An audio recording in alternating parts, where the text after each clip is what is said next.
திருவண்ணாமலை தமிழர் தேசிய கூட்டமைப்பின் சார்பில்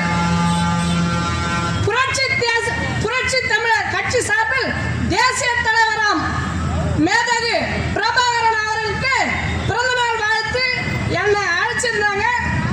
வரலாற்றில் இன்று கேப்டன் மேதகு பிரபாகரன் அவதரித்த நாள் இன்று. இவர் இலங்கை வடபகுதியில் பிறந்து உலகின் ஒவ்வொரு பகுதியையும் ஆட்டுவித்த ஆண்டவர். இவர் தன் இனமும் தன் மொழியும் துரோகத்தால் சிதைவது கண்டு சினம் கொண்டு மாண்டவர். இவர் பல்வெட்டியில் பிறந்து பல வெற்றிகளை தன்னகத்தே கொண்டு வாழ்ந்தவர். இவர் இந்த இந்தியாவை நம்பியதுதான் பெரும் தவறு. இவர் ஒரு ஆயுத கிடங்கு. என்றாவது ஒரு நாள் தமிழீழம் மலரும் என்று நம்பினார். இவர் முக்கடல் சங்கமிக்கும் நிலத்தில் பிறந்த புதல்வன் என்றும் தமிழர்கள் நெஞ்சில் நீங்கா இடம் பிடித்திருக்கும் முதல்வன்.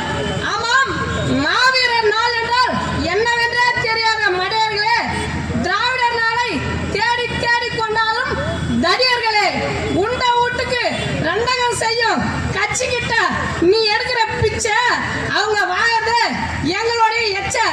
கேப்டன் மேதகு பிரபாகரன் பேரை சொல்லான் தொடர்நடுங்கும் கூட்டத்திடம் மாட்டிக்கொண்டாய் தமிழா. உண்மையில அவங்க வீட்டுல பேசுறது தமிழா? கொஞ்சம் கேட்டு சொல்லுங்க. வீழ்ந்து விடாத வீரமும் மண்டியிடாத மானமும் தமிழுக்கு சொந்தம்.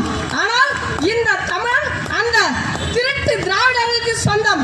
நாம் ஒன்றுபட்டால் உண்டு வாழ்வு, இல்லையா அனைவருக்கும் தாழ்வு. நான் ஒரு நாள் பயணமாய் இந்தியாவில் கண்மூடி இலங்கையில் கண் விழித்தேன். நான் விழித்த இடம் முள்ளி வாய்க்கால் முழுவதும் கைகால் அதிரியபடி முகம் துடைத்தேன். என் முகமெல்லாம் ரத்தம். அங்க நடந்தது ஒரு அக்கிரம யுத்தம். அடே புத்ததேவா, இதுவா உன் போதனை? எங்கள் நெஞ்சமெங்கும் வேதனை. கருச்சிதைவு என்பது உடலில், இனச்சிதைவு என்பது ஈழத்தில் என்றும் நாம்